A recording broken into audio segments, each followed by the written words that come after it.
Bonjour à tous, merci de nous suivre pour ce flash d'information. Le réseau local du Pacte mondial des Nations Unies se met en place. Les activités du Conseil consultatif viennent de démarrer par une réunion inaugurale marquée par la signature de la lettre d'engagement. Nous y reviendrons assurément dans nos prochaines éditions. L'UFR Sciences pharmaceutiques et biologie a organisé son 15e colloque de biologie, santé publique et sciences pharmaceutiques à l'université Félix Houphouët-Boigny.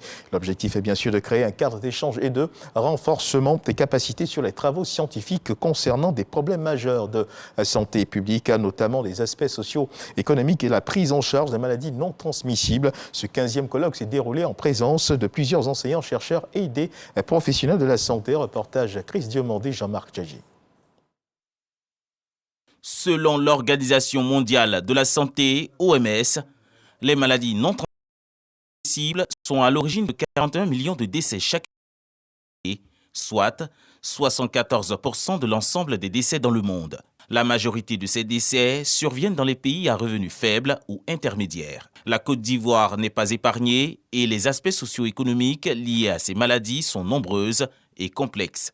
Au regard de la situation, l'unité de formation de recherche UFR Sciences pharmaceutiques et biologie de l'université Félix Houphouët-Boigny initie un colloque de biologie santé publique et sciences pharmaceutiques. Objectif, contribuer à une meilleure coordination des interventions relatives à la prise en charge et à la promotion de la lutte contre ces maladies non transmissibles. Pour faciliter la vie à nos populations, nous avons décidé de mettre cette année l'accent sur les maladies non transmissibles qui sont vraiment une urgence de santé publique dans notre pays. Et pour cela, nous avons décidé de réunir tous les chercheurs ivoiriens et étrangers qui travaillent sur cette thématique et des thématiques connexes à venir présenter les résultats de leurs travaux. Et à l'issue de ce colloque, nous espérons trouver des solutions. Ce 15e colloque est un cadre d'échange scientifique pour les acteurs sociaux et chercheurs. Les résultats de ce colloque ou de la recherche de façon générale de notre UFR ont deux volets.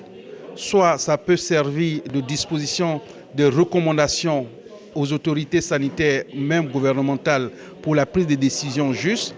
Le deuxième résultat, c'est vraiment la valorisation industrielle des résultats. Cette initiative vient renforcer les capacités des professionnels sur l'épidémiologie et la prise en charge des problèmes de santé publique. Aujourd'hui, il y a l'émergence des maladies non transmissibles, par exemple les cancers, le diabète, l'hypertension et bien d'autres pathologies dont la prise en charge doit être bien maîtrisée par nos populations.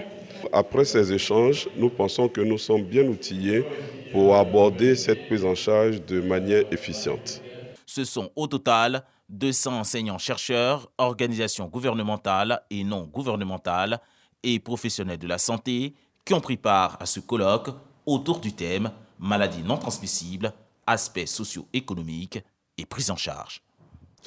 Le mois d'octobre s'est achevé il y a quelques jours, un mois consacré à la lutte contre le cancer du col de l'utérus et le cancer du sein. Sur instruction du ministre de la Santé, de l'Hygiène publique, de la couverture maladie universelle, Pierre Damba, le Centre d'oncologie médicale et radiothérapie Alassane Ouattara organise des tournées de dépistage dans différentes villes du pays et cap a été mis sur le nord du pays, à précisément la ville de Korogo où environ 1000 femmes ont pu donc participer à ces tests de dépistage. Une caravane soutenue par le ministre de la Communication, Amadou Koulibaly. Nous y reviendrons assurément dans nos prochaines éditions. Dans l'actualité internationale du côté du Mali, la mission multidimensionnelle intégrée des Nations Unies pour la stabilisation du pays, la MINUSMA, après son départ, a fermé définitivement sa base au Mali. Et après son départ, les rebelles de la coalition dénommée CSP-PSD ont pris le contrôle du camp.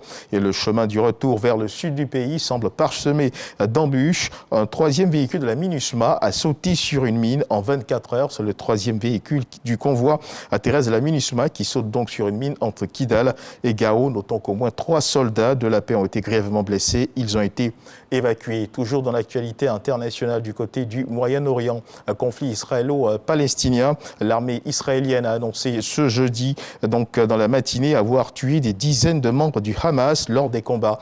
Donc dans la nuit d'hier, le gouvernement du Hamas lui annonce que 195 personnes avaient été été tué dans 2 bombardements israéliens mardi et mercredi sur le camp de Jabalia, le plus grand de la bande de Gaza. Ce bilan ne pouvait pas être donc vérifié dans l'immédiat. Et on termine ce tour de l'actualité internationale avec les États-Unis où les ennuis judiciaires de la famille Trump continuent. Après l'ancien président Donald Trump, ce sont ses enfants qui ont commencé à témoigner dans le procès au civil de l'organisation Trump à New York. L'organisation Trump, rappelons-le, est accusée d'avoir surévalué ses biens immobiliers pour obtenir de meilleurs prêts des banques et de meilleurs contrats d'assurance. Un procès prévu pour durer jusqu'au mois de décembre qui sera également très suivi.